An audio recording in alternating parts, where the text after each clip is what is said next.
Tuhan Roh Kudus, Kau membawa kami senantiasa, ajar kami supaya kami tidak menyimpang kanan, tidak menyimpang kiri, berpegang pada panggilan-Mu yang ilahi. Pujian, hormat, kuasa, kemuliaan adalah bagi nama-Mu. Kau perisai hidup kami, Kau pagar tembok sekeliling kami. Tidak pernah ada yang jahat bisa menyentuh hidup kami. Terpujilah nama-Mu, kekal untuk selama-lamanya. Dalam nama Tuhan Yesus yang percaya boleh berkata, amin. Beri kemuliaan buat Tuhan Yesus. Haleluya. Saudara saya Tuhan, ini saya harus panggil apa nih Bapak Ibu saudara sekalian? Anda mengerti dalam ibadah yang formal seperti ini, panggilan Bapak Ibu adalah panggilan yang formal. Bapak Ibu, Anda mengerti bahwa hari ini Tuhan sedang membuat satu perkara, etape demi etape. Etape pertama akan selesai di 2033. Itu apa Pak? Pengangkatan? Oh tidak, Tuhan bisa bikin pengangkatan datang hari ini, mau 2 hari lagi, 3 hari lagi, 4 hari lagi bisa. Tetapi etape ini kita akan selesaikan sampai 2033 untuk menyelesaikan amanat agung dari Tuhan Yesus. Kalau itu Tuhan belum datang gimana? Ya teruskan sampai 2034, 35 terus ke depan. Bapak Ibu saudara sekalian, Anda mengerti bahwa hari ini Tuhan sedang mengadakan satu perkara yang besar, intinya satu. Di 2033 Anda harus melihat apa yang akan sedang terjadi. Kalau saya mengerti hari ini Bapak Ibu sedang mengalami perubahan iklim. Anda mau mengatakan Februari sampai Oktober adalah musim kemarau? Tidak bisa hari ini. Ini juga sudah banyak hujan ya. Dan perubahan iklim ini terjadi di Indonesia semuanya.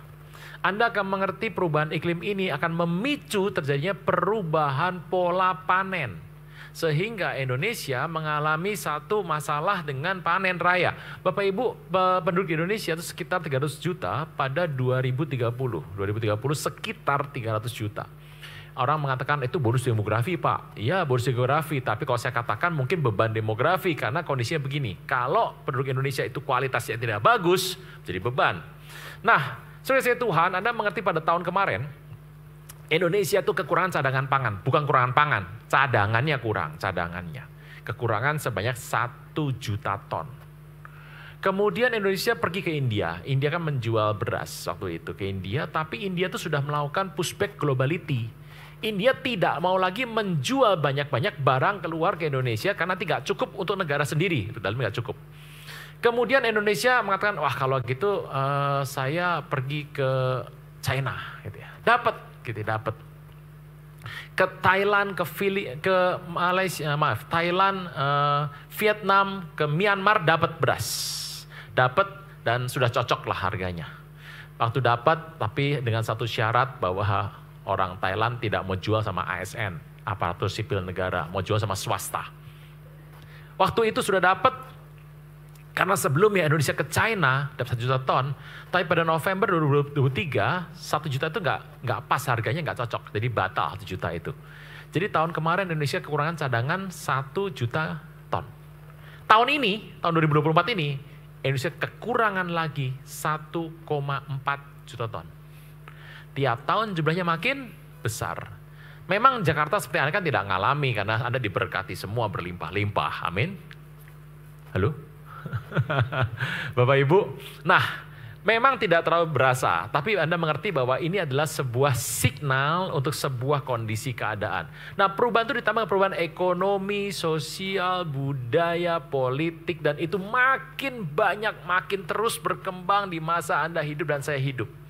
Dan situasi yang terjadi berikutnya adalah terjadi perubahan teknologi. Itu yang ditakuti banyak orang karena teknologi itu akan membuat orang tidak bisa bekerja lagi, pengangguran akan jadi banyak karena perubahan teknologi. Nah, peristiwa pengangguran teknologi ini dipicu dengan munculnya AI, Artificial Intelligence, kecerdasan buatan. Bapak Ibu, Anda mengertilah kalau kondisinya seperti ini, kalau kita 300 juta orang nih, yang menganggur sudah banyak banget, itu aja problemnya sosial muncul. Dan kondisi ini akan terus menjadi runcing dengan kondisi yang dibarengi dengan akhir zaman sedang terjadi. Saudara saya Tuhan, inilah tugas Anda dan tugas saya untuk pergi jadi penginjil. Penginjil adalah orang yang pergi, kabar baik Anda sampaikan kepada orang-orang. Sebab Tuhan mengatakan, cerita mengenai akhir zaman ini, penuaian besar kapan terjadinya Pak? Setahu saya sampai hari ini, penuaian besar itu pasti didahului dengan peristiwa yang besar. Dan peristiwa besar itu yang tidak enak, yang buat Anda nggak enak, dan saya nggak enak gitu ya. Bapak Ibu Anda harus mengerti. tahun ini, tahun depan, 2 tahun lagi, prediksi dunia ekonomi akan turun. Tetapi Anda mengerti, apapun yang terjadi, tugas Tuhan sama Anda sama saya satu. Jadi penginjil. Seraya engkau berangkat pergi, sambil engkau berangkat berjalan, seraya engkau pergi melangkah, muridkanlah semua bangsa. Itu adalah goal yang perlu Anda dapatkan dan saya dapatkan di waktu akhir ini. Saudara Tuhan, itu adalah hal yang menarik. Tetapi hari ini Anda mau bahas apa? Ada yang penting kalau saya katakan bahwa hari ini keluarga itu penting. Kita buka sebentar dalam Maleaki. Kitab di Maleaki.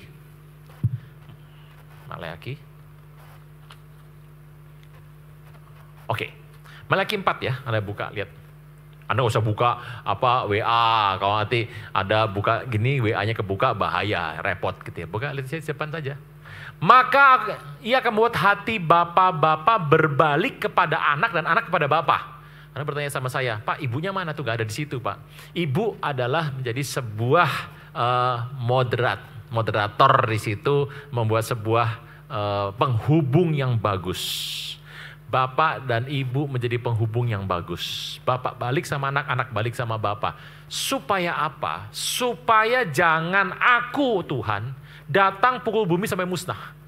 Anda mengertilah kisah di akhir zaman. Anda membuka kitab Wahyu, Anda mengerti bahwa bumi pasti musnah. Bumi akan hancur, bumi akan musnah. Lah, di sini dikatakan kalau hati bapak balik sama anak, anak balik sama bapak, bumi akan musnah. Kenapa bumi musnah? Anda mengerti bahwa di sini Tuhan katakan bahwa hati bapak sama anak tidak kembali di orang dunia. Di luar sana tidak kembali. Ini yang saya mau katakan hari ini. Biarlah hati bapak balik sama anak, anak balik sama bapak. Karena disitulah terjadi satu berkat yang luar biasa di rumah Tuhan. Saudara Tuhan, kalau saya membuka dalam Mazmur 45, ayat 17, firman Tuhan mengatakan di Mazmur 45, ayat 17, para bapa leluhurmu, leluhur itu berganti ya, generasi ganti generasi ganti generasi. Ini semenjak habis pandemi ini generasi berubah, situasinya berubah. Anda melihat dunia sekarang berubah, warnanya berubah. Para bapa leluhurmu hendaknya diganti oleh anak-anakmu nanti. Jadi anak-anak tuh bertugas menggantikan ayah dan orang tuanya. Engkau akan mengangkat mereka jadi pembesar di muka bumi. Itu sebabnya waktu Anda mengganti tugas ayah Anda, Tuhan katakan engkau akan jadi pembesar. Di mana Pak? Ceritanya di mana jadi pembesar itu? Peristiwanya adalah waktu engkau menggantikan orang tua, berikutnya berganti ya. Situasi itu akan menjadi bagus dan menjadi indah. Itulah gereja Tuhan. Kalau saya ditanya pada hari ini, tadi ibadah pertama saya katakan mengenai status rumah tangga. Yang kedua saya bicara mengenai waris, inheritance, yang didapat oleh seorang anak. Tetapi nomor 3, saya mau katakan hari ini bahwa vision itu penting. Seorang kepala rumah tangga, Anda di sini sudah menikah semua? Belum ya, ada yang belum menikah. Tapi satu hari Anda pasti ingin menikah. Pak, kalau Rachel saya belum menikah gimana? Gak ada hubungan, yang penting kalau mau nikah-nikah, kalau tidak ya tidak. Anda akan menikah menjadi seorang ayah dan seorang ibu. Disitulah rencana Tuhan akan terjadi. Firman Tuhan berkata, visi adalah bukan satu hal yang jelas. Visi diberikan oleh kepala rumah tangga. Seorang ayah itu penting memberikan visi. Makanya bapak-bapak di rumah tangga, di bapak-bapak di tempat ini, keputusan terakhir dari satu rumah tangga yang Tuhan berikan, itu ada di tangan Anda. Oh, enggak tangannya ibu. Oh, bukan. Keputusan terakhir, kalau negonya boleh Anda antara bapak dan ibu, nego boleh. Tapi firman Tuhan berkata, kalau itu terjadi dalam rumah tangga, keputusan terakhir di tangan bapak. Laki-laki adalah memiliki satu tugas yang penting, mengambil keputusan dari seluruh kehidupan rumah tangga. Jadi kalau Anda lakukan ini, itu benar. Tapi hari-hari ini Anda mengerti dong. Kalau orang tanya, itu gimana putusannya? Oh, kalau soal ini biarlah nanti ibu. Walah, itu udah gak bener tuh. Bapak Ibu hati-hati loh. Di rumah tangga, laki-laki mengambil keputusan atas rumah tangga tersebut. Visi harus diberikan kepada seorang ayah. Itu yang terjadi. Di rumah tangga saya, anak saya waktu kecil tuh saya bilang, kamu ini ada piano, kamu belajar main piano. Karena ada duitnya kebetulan dan kamu akan les di tempat yang bagus. Karena saya tanya, kenapa sih harus piano? Kenapa harus main musik piano? Kenapa? Gini, kalau papi melihat satu visi ke depan, kamu tuh main piano, sebetulnya main piano itu adalah kamu gak harus jadi seorang pemain yang jago. Kamu akan berkiprah di piano nanti? Tidak juga. Tetapi intinya gini, apa yang bisa menjadi bekal bagi kamu, papi berikan sama kamu. Nah, main piano itu akan membuat, kalau orang main piano, dia akan belajar, tumbuh masing-masing dalam piano itu. Dia belajar kepekaan, dia belajar dedikasi, dia belajar ketepatan waktu, karena piano kan 1 jam ya, latihan 1 jam, 1,5 jam. Dia datang tepat waktu, itulah dilatih 1 jam itu. Saya punya visi sama dia bahwa, kandai kata kamu nanti satu hari menjadi orang yang sulit mendapat pekerjaan, kamu bisa ngelesin piano. Saya bilang gitu sama dia. Dan saya bilang sama dia, kalau banyak satu ketika dia main sama teman-temannya, Pak, teman saya ini baik Pak, ini orang yang kaya gini. Saya bilang sama dia bahwa untuk kau bergaul itu harus semua orang. Dia bagus, tapi semua orang, kau harus bergaul dengan semua strata di masyarakat. Dan itu yang ngomong adalah saya, gitu loh. Saya berikan visi sama dia bagaimana hidup di muka bumi ini. Anda mengerti sebuah visi yang luar biasa. Kalau Anda melihat kisah-kisah di Alkitab, Alkitab adalah kisah yang banyak sekali hidup di luar visi. Banyak di Alkitab tuh. Raja-raja semua hidupnya di luar visi Tuhan. Dari Salomo keluar terakhir sampai Yosia, semuanya raja-raja itu bicara mengenai hal hilangnya visi Tuhan di dalam kehidupan mereka. Saudara saya Tuhan, oleh visi, satu keluarga akan berjalan dengan cara yang tepat. Tidak akan menyimpang kanan, tidak menyimpang kiri. Visi diberikan oleh seorang ayah. Kalau Anda berkata, Pak hari ini saya ibu tunggal. Atau saya adalah merupakan orang yang saya pernah bercerai. Bapak Ibu, sudahlah. Intinya hari ini adalah orang tua berikan visi kepada anak. Kalau ada ayahnya harus bertanggung jawab tentang sebuah visi. Visi diberikan di rumah tangga. Tapi kenapa banyak orang sekarang tidak lakukan ini? Sebuah hal yang menarik, nama saya adalah Aruna Wirjolukito. Kalau saya di Timur Tengah, nama saya Aruna bin Wirjolukito. Ibnu Wirjolukito. Bin itu adalah anak. Daud bin Isai. Salomo ben David. Itu adalah anak. Bin itu anak. Tetapi kalau Anda mengerti apa sih arti kata bin? Family builder. Pembangun rumah tangga. Tuhan berikan pada saya satu anugerah, Aruna pembangun rumah tangga Wirjolukito. Saya mengerti bahwa saya punya visi dalam semua kehidupan adalah pembangun rumah tangga. Engkau mengerti di muka bumi ini untuk menjadi kepala rumah tangga dan ibu rumah tangga. Anda bilang, wah itu gampang. Tetapi Anda mengerti, kalau Anda sudah menikah, Anda punya keluarga, Anda akan mengerti. Itulah yang Tuhan katakan, kau harus belajar hari ini menjadi seorang kepala dan ibu rumah tangga. Saudara Tuhan, ayah itu bertugas di rumah tangga supaya anak-anak dipelihara dengan baik. Tugas ayah adalah bukan mengebiri. Tugas ayah menyunat anak-anaknya. Sunat yang apa Pak? Sunat yang pakai tanda kutip, tanda 2. Tugas ayah adalah menguduskan anak-anaknya. Tugas ayah membuat anaknya tidak keluar rencana Tuhan. Saudara saya Tuhan, kalau kebiri, wah problem tuh Bapak kayak begitu. Tidak ada ayah mengebiri anaknya. Ya toh.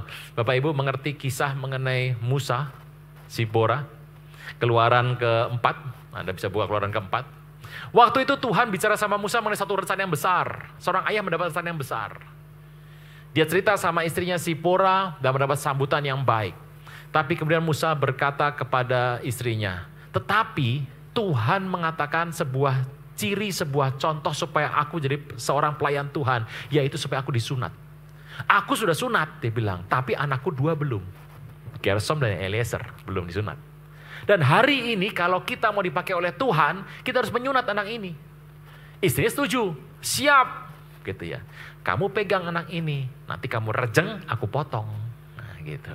Lalu Musa mengambil pisau batu, karena zaman itu nggak ada scalpel, Bapak Ibu pakai batu diasah, gitu ya.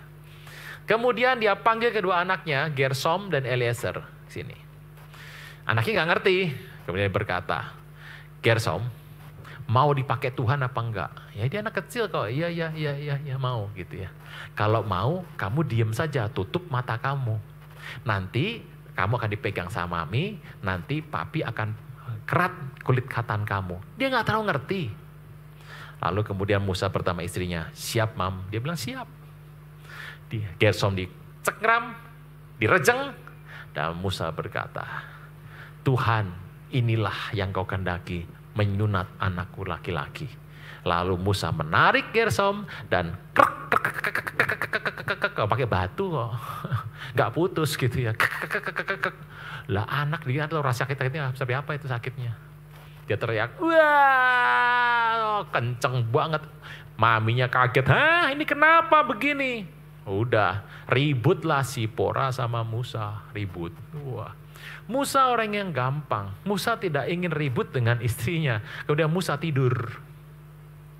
Dan ingat, firman berkata, pada waktu Musa tidur, Tuhan berkehendak membunuh Musa. Saudara pernah baca ini? Keluaran 4 Anda membaca? Tuhan berkehendak membunuh Musa. Orang berkata Musa salah apa? Karena Musa tidak menyunat anaknya. Anda hari ini ada di muka bumi, Anda melihat kehidupan anakmu, kehidupan keluargamu, kau melihat. Kalau ada yang tidak sesuai firman Tuhan, kau harus menegur. Menegur itu adalah anugerah Tuhan berikan supaya engkau memberikan pelajaran bagi dirimu sendiri dan bagi anakmu. Menyunat. Tuhan berikan kepada kita holiness. Karena Musa tidak sunat Gersom, maka Tuhan berkehendak membunuh Musa. Untung Sipora sadar. Sipora mengerti. Semua kondisi ini terjadi karena dia. Sipora mengatakan, aku yang salah Tuhan. Aku mau ngikuti rencana Tuhan. Sipora kemudian mengambil pisaunya dari batu tuh. Dia datangi anak kedua Eliezer. Dia tarik, cak, satu kali potong langsung lepas. Terus itu dikenakan pada kaki Musa sambil berkata, husband of blood. Pengantin darah. Hari itu murka Tuhan surut. Nah Bapak Ibu, cerita mengenai peristiwa Musa menyunat anaknya yang pertama dan yang kedua kelak, itu menjadi sebuah ingatan sama kita bahwa Tuhan menginginkan engkau melakukan pengudusan atas anak-anakmu. Anak-anak juga harus ngerti kalau hal ini terjadi. Kenapa orang tua saya marah sama saya? Kenapa mama saya marah sama saya? Kenapa papa saya marah sama saya? Engkau harus mengerti. Sebab itu untuk kebaikanmu, untuk pengudusan. Karena seorang ayah tidak akan membunuh anaknya. Seorang ibu tidak akan membunuh anaknya. Ya ada di luar sana. Saya bicara sama yang hal sini bukan di luar sana. Nah peristiwa ini waktu Tuhan bicara engkau harus menguduskan anakmu. Engkau mengerti itulah rencana Tuhan di muka bumi.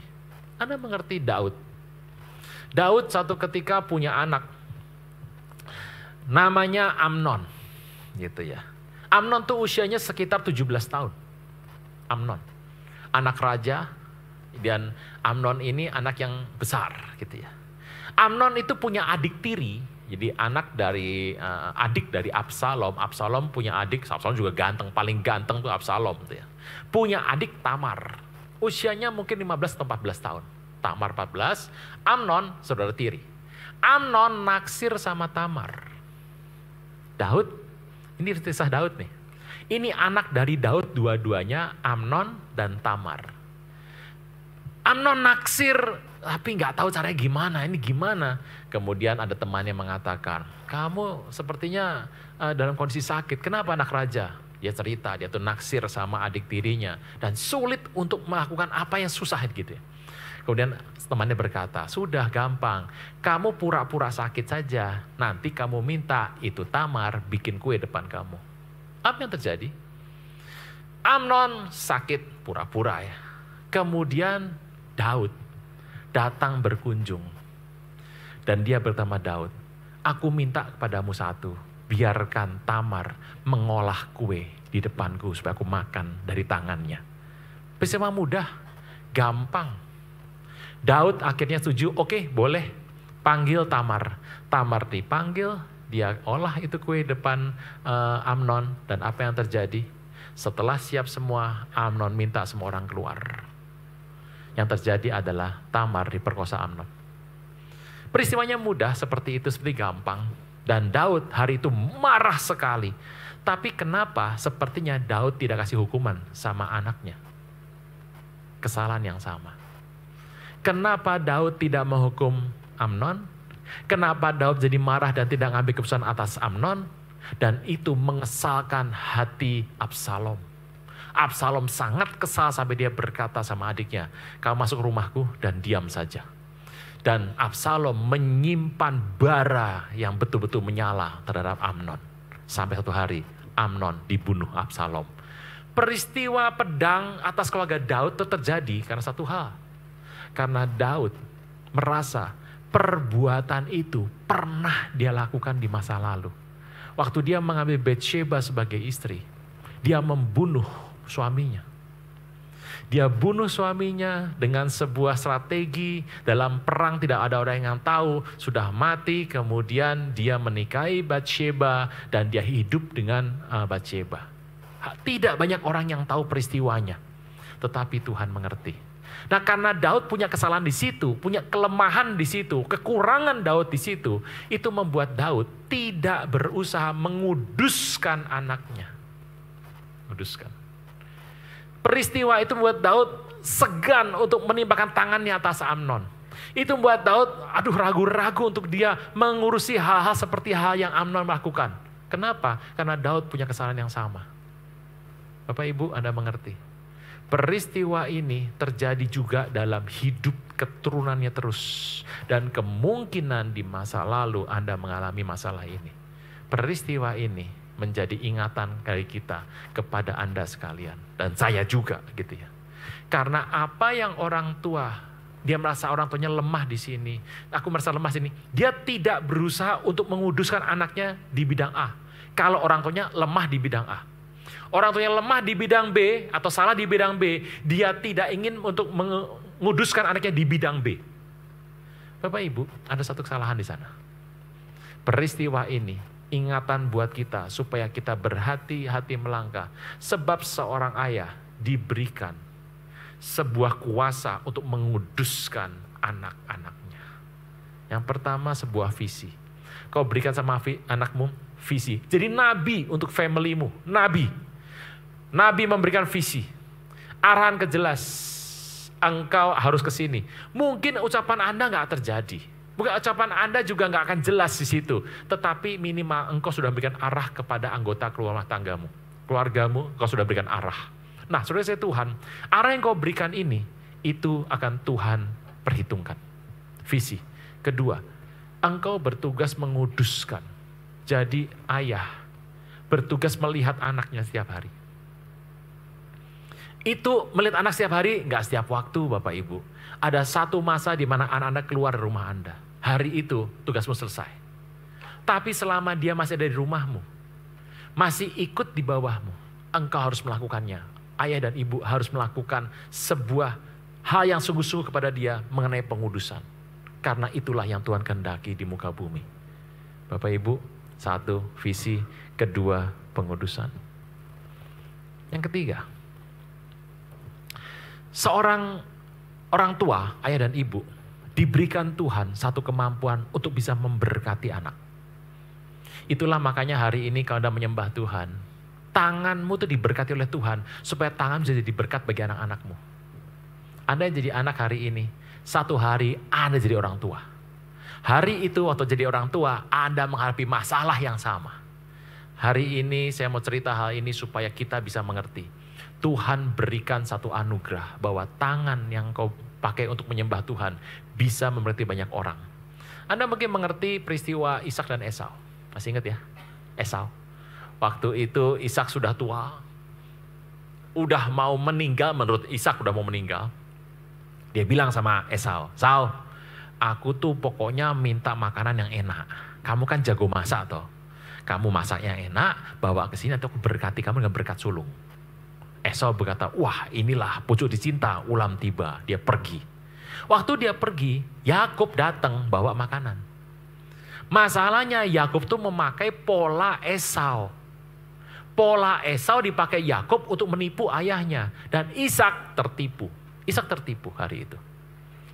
Waktu sudah selesai semua, berkat dicurahkan atas kepala Yakub. Waktu sudah selesai ini, datanglah Esau. Dia masak yang enak, dia bawa kepada ayah dan berkata, "Papi, ini makanan yang enak." Papinya kaget, loh kok sudah kenyang kok ada orang nawarin makan lagi. Sejak hari itu dia berpikir, siapa?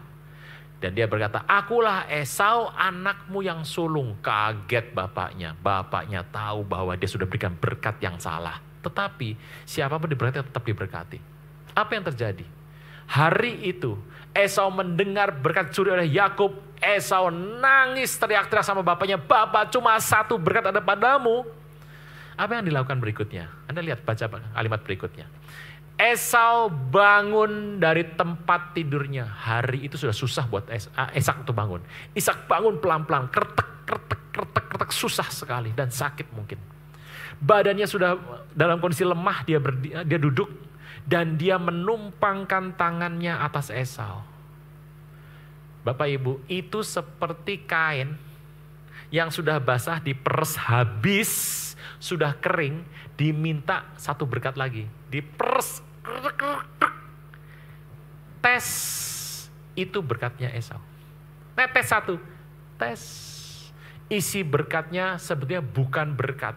Dia berkata, "Kalau engkau sungguh-sungguh bekerja, kelak akan terjadi, engkau akan memindahkan tangan adikmu." Jadi hari itu berkat yang ada di kitab Kejadian baru akan dialami oleh suku Esau, Edom, di 1 Raja-Raja 8. Panjang sekali ya. Panjang, Kejadian sampai 1 Raja 8 loh panjang. "Engkau akan membuat tangan adikmu melepaskan engkau. Kalau engkau sungguh-sungguh bekerja keras." Tes satu kali. Berkat itulah yang diterima oleh Esau. Dan terjadi dalam 1 Raja 8 berikutnya, suku Esau, suku Edom bisa merdeka dari Israel. Saudara Tuhan, apa yang benar? Apa yang bagus hari ini? Ternyata berkat yang kecil, satu yang kecil itu, yang netes-tes, itu berkat kalau Anda melihat di muka bumi. Berkat seorang ayah, seorang ibu masa depannya. Itu tidak ada yang gagal. Walaupun itu orang saya nggak rohani Pak, rohana, orang saya rahwana. Gitu ya. Tapi semua kondisi orang seperti apa, berkatnya setetes tetap ada artinya dalam kehidupan Anda dan saya. Itulah arti sebuah rumah tangga yang dibangun dalam Tuhan. Nah saudara saya Tuhan, hari ini kalau Anda mengatakan kepada saya, "Pak, apa yang saya harus buat?" Yang pertama, kasih visi. Kalau anakmu bertanya, anggota keluarga bertanya kepadamu, berikan sebuah visi. Mungkin visi itu ada sekedar, ini visi aku juga gak terlalu percaya, tapi engkau berikan. Untuk menunjukkan bahwa engkau adalah seorang nabi yang dipakai Tuhan untuk bicara atas keluargamu. Kau bertanggung jawab atas keluargamu masing-masing. Yang kedua, engkau bertugas menguduskan rumah tanggamu. Kalau engkau melihat hal yang gak benar, hal yang tidak benar gak perlu diajarin, udah masuk sendiri pasti bisa. Tapi hal yang benar kau harus ajarin. Ajarkan anak melakukan, walaupun sulit, ajarkan mereka. Melakukan hal yang sulit itu supaya mereka mendapatkan berkat. Sebab melakukan hal yang benar adalah sunat rohani yang kau lakukan kepada anak-anakmu. Yang ketiga, engkau mengerti berkat Tuhan yang paling kecil. Anda bisa mengerti ya, berkatnya Yakub, Anda bandingkan berkatnya Esau, jauh. Kelak, kalau Anda mengerti, secara fisik, hidup Esau jauh lebih kaya daripada Yakub loh Bapak Ibu. Esau itu kayaknya besar sekali. Waktu dia datangi Yakub sampai takut itu. Esau bawa 400 orang. 400 orang datang sama dia. Yakub, dia baru punya bujang. Esau punya tukang pukul 400. Dan Esau berkata waktu Yakub memberikan persembahan, persembahannya banyak sekali kesenangan kepada Esau. Esau berkata, "Ini untuk apa? Aku sudah punya Rab, aku punya banyak sekali. Engkau gak usah kasih sama aku." Tapi Yakub berkata, "Engkau punya banyak, tapi aku punya call, I have call, aku punya segalanya."